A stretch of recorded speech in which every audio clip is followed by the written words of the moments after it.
Good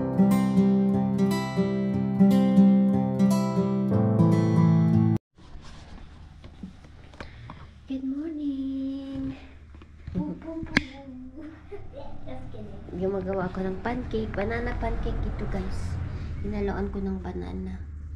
Ayan, prepare ako ng baon nila. Apple, walnut, at saka pancake. Banana pancake pala.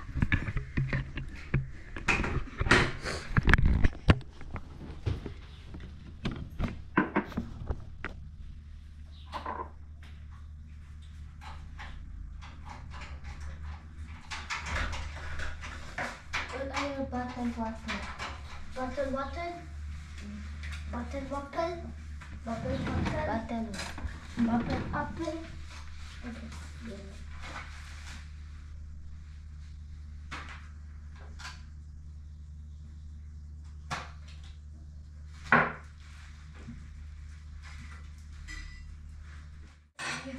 Huh? I fell asleep.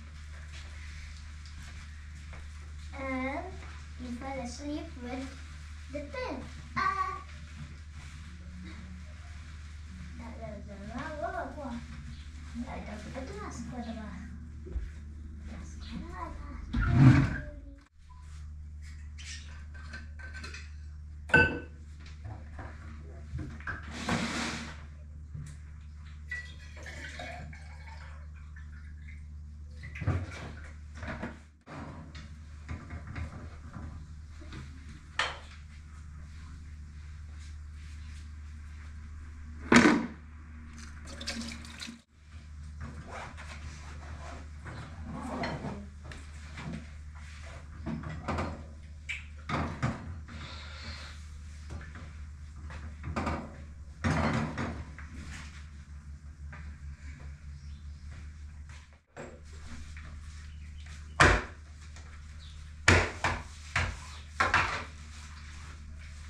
Banana pancake is so good.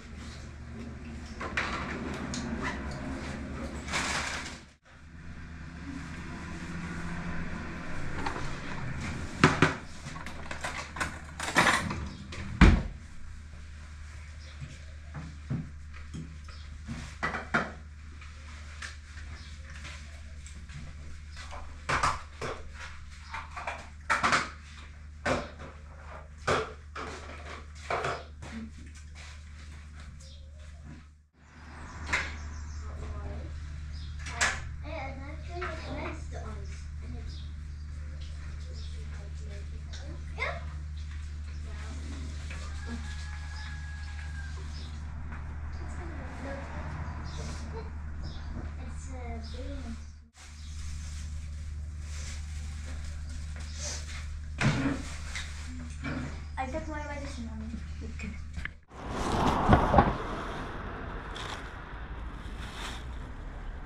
Good morning! Andito na naman si Mami Laura.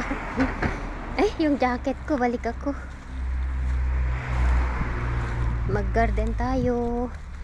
Ayan, nakabili na ako ng bagong gloves para hindi tayo mga balik ako kasi yung tawag nito, yung jacket ko. Ito nakalimutan ko, guys.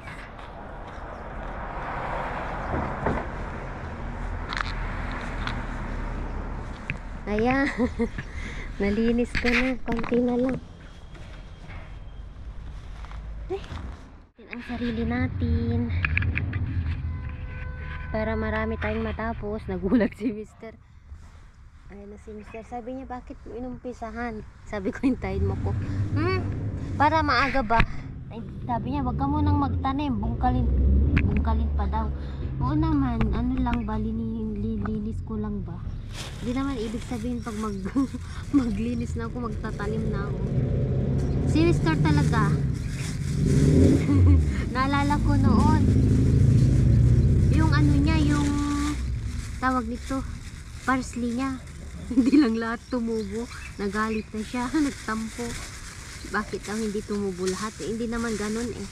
Hindi naman ibig sabihin pag itanim mo, tutubo lahat. Ito, binili ko, guys.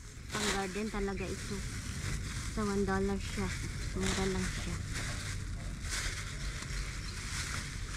May orange, kaya lang yung gamit ko last year, yun yung ano, kaya lang madaling masira, napudpud. Try ko ito. Malaki naman ata. Pang white tags.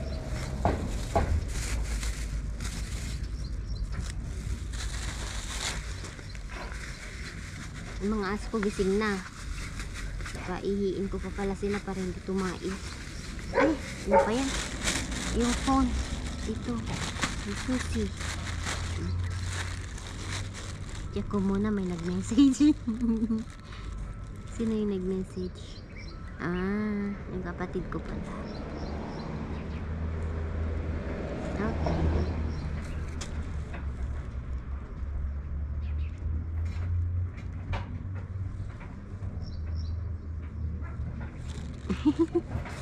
Thank you. Nakakatuwa ang mga comment nyo guys. Nagbabasa ako. I love you all. Nalagay natin dito.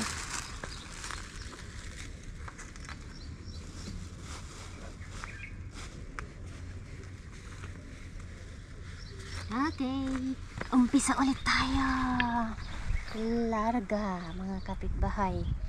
Saan ko ba ilalagay ang ano, kumaaga ako ngayon. Aray ko. Magpa-araw tayo, maganda ang araw. Ganda ang panahon.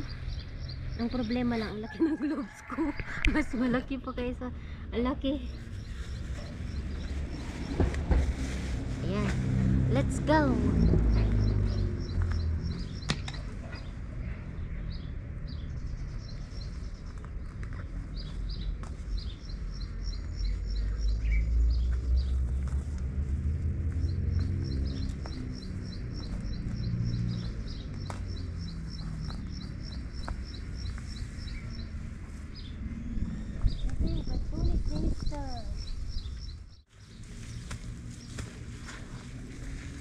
Ito yung mga wildflowers guys.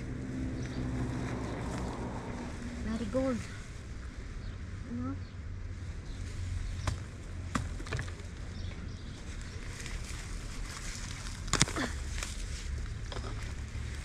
Opo, mabigat siya. Ay, mahirap siyang gunutin.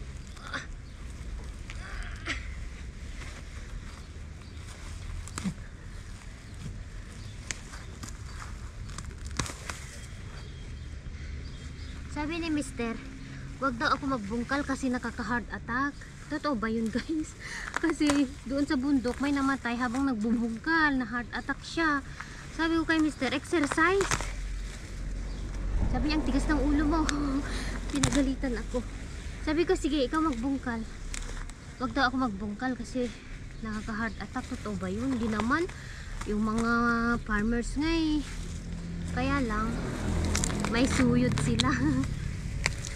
Kasi doon sa village sila Mister, may namatay habang nag-garden guys. Nagbubungkal daw siya. Yun naman na ang ano ni Mister.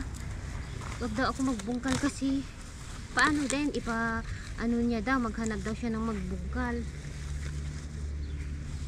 Sabi ko, ikaw na magbungkal, exercise sa'yo. Totoo ba yun? Depende pag talagang may sakit ka na. Heart attack daw siya. Sa pagod siguro. At di nakayanan yung katawan niya.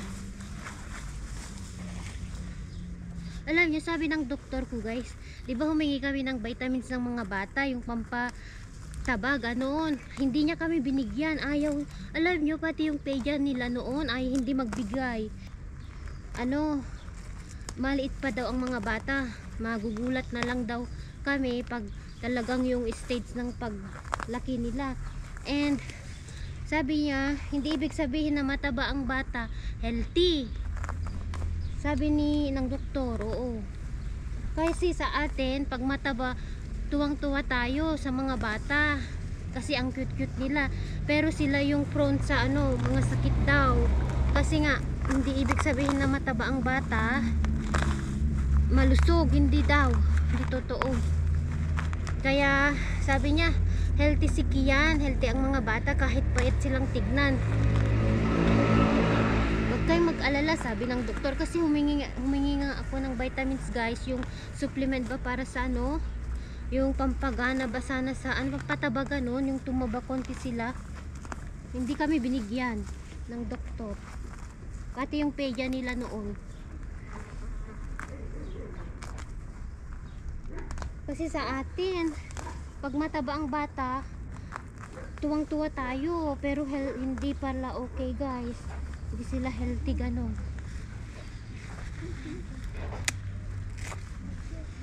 Mas maano pala sila daw yung mga malnourished, yun ang sabi ng doktor, ewan ko ba.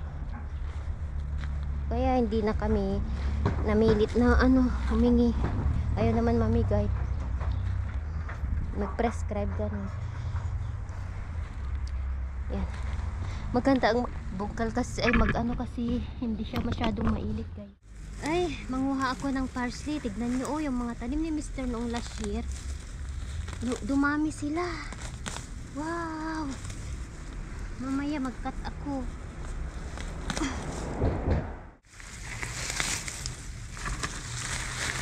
Bye. Ay, nahulog yung camera. Buti na lang may protection. Ano kung masira ito guys, kasi binigay yan sa akin. Pag-ingatan ba,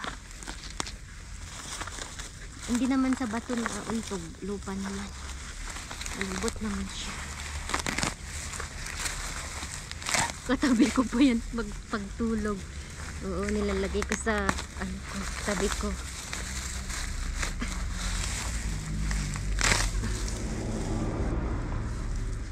Ito malalaki, mahirap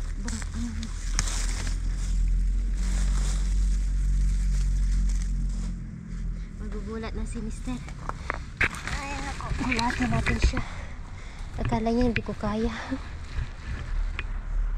Ito yung mga tanim ko noon na sili, putulin ko pala sila para mamunga ulit, hindi yan mamamatay. So ayan, ito linisin natin itong area na to. Ito parsley ito guys, kinain na siya ng mga weeds. Kailangan natin tanggalin para ano, mamaya manguha tayo. Kala ko na wala na, kala ko patay na siya. Ito yung tanim ni Mr. Johnny, first plant niya na hindi hindi lahat tumubo. Nagtampo siya, akala niya lahat ng itatanim mo tutubo. At saka matagal lang siya na hindi tumubo. Ayaw na daw niya magtanim. Katuwa siya. Ang mahilig na nagtatanim guys, yung biyanan kong lalaki. Alam nyo, naalala nyo yung tanim doon sa bundok na rose? Siyang nagtanim yun. Pati mga namumulaklak. Yung biyanan ko hindi siya mahilig. Wala siyang hilig guys. Kaya ngayon tuwang-tuwa kasi ang dami kong tanim na namumulaklak. Wala siyang tiyaga ba magtanim. Diba ang pangit din naman ng bahay kung wala man lang palamuti yung halaman, ganun. Kahit maliit yung bahay, basta maraming tanim na gulay o bulaklak, yun, nagpapa-live siya.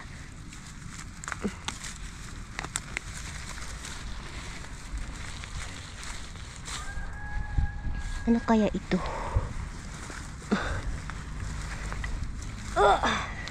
Walang power ang ano ko, left hand ko. Mahirap sa bungsit.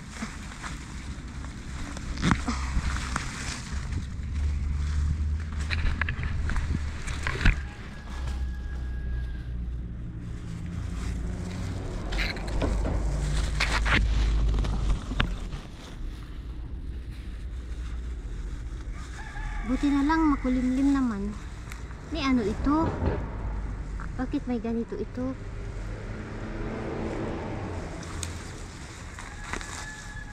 Alam nyo, wala yung mga pusa. Ewan ko kung saan na sila. Tsaka dami na noon pusa dito, wala na sila. Matay na siguro doon sa lamig. Pero isa lang pala last week yung sa upuan ko, umupo siya. Pero ang dami noon, ngayon wala na. Alam niyo guys, may kukwento pala ko sa inyo. Itong kabayse, ayun na nga, sinearch ko siya. Malo ang pangalan sa English. Sa Arabic, kabayse. Alam nyo, sa napanood ko sa YouTube, may isang vlogger sa Amerika, pero foreigner siya. Ito, kinukuha nila itong roots, tapos pre-preserve nila, ginagawa nilang tea. Oo, ikat nila ito, tapos linisin, tapos i-dry, tapos pag gusto nilang uminom ng tea, itong iniinom. Ano daw ito guys, maraming benefit sa ating katawan, maganda daw. So ang gagawin ko, manguha ako ng ganito, yung roots niya, and gawin kong tea. Parang ginseng siguro ito guys. Oo. Kaya ayan, mag-ipon ako. Kunin ko yan.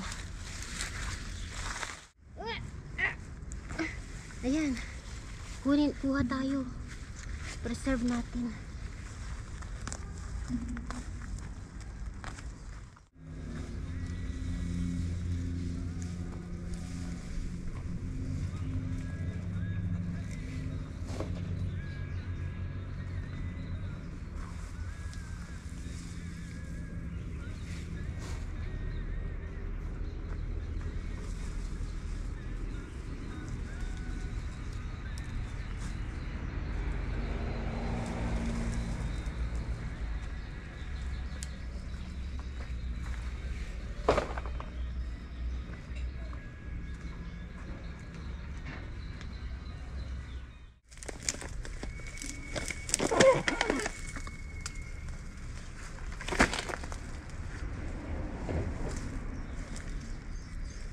May pabango dito guys, oh. Ano kaya ito? Hala.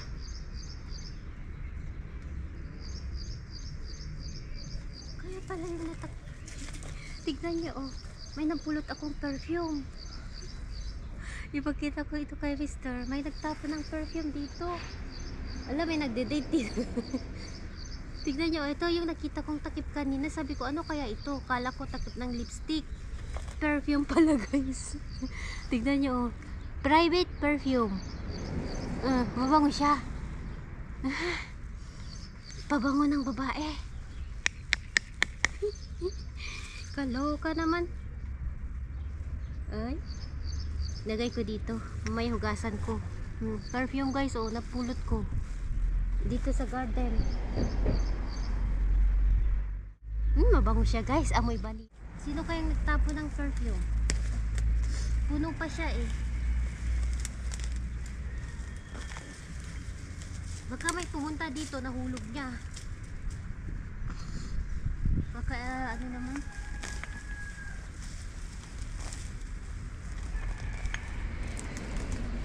Kanino kayang perfume yan?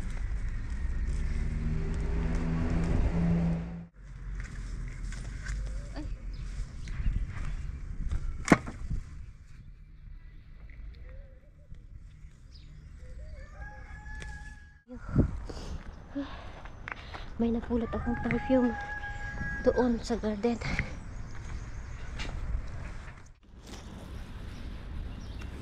Sino kayang nagtapon naman dito?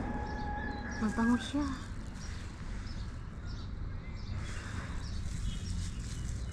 Private perfume ang pangalan niya guys. Wala namang ibang brand. May number dito oh.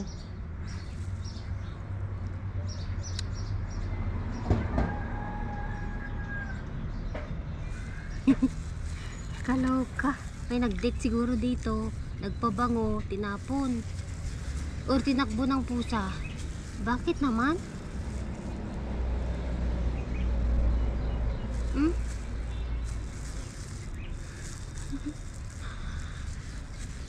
Pagkita ko mamaya kay Mr.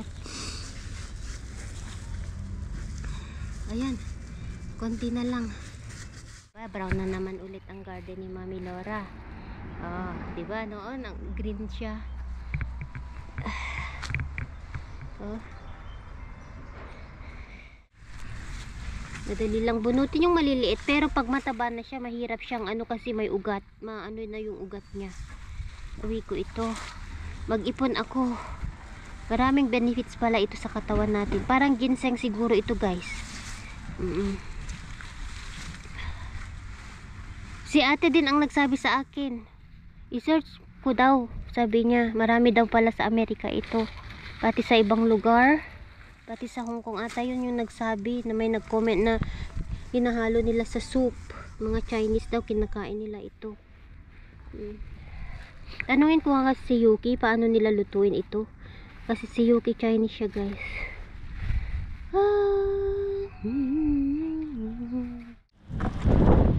Let's go.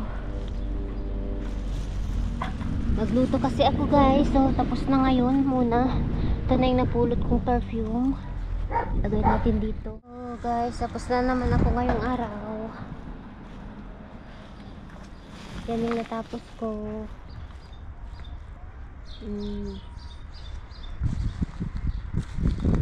Ito, next. Nabitbit akong balde. Napulot ko ito. Ilagay ko doon pagtamnan.